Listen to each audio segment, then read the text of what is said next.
शिरं वज्रकिरीटं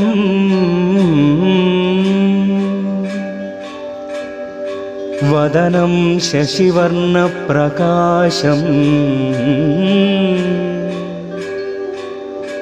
काले कस्तूरि श्रीगन्धतिलकम्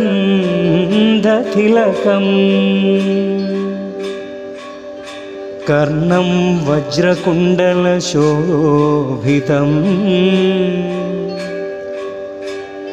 नासिका सुवासिका पुष्पदलम्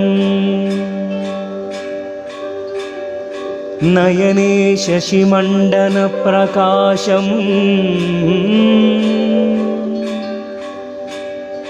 कंठे सुवर्णपुष्पमालालङ्कृतम्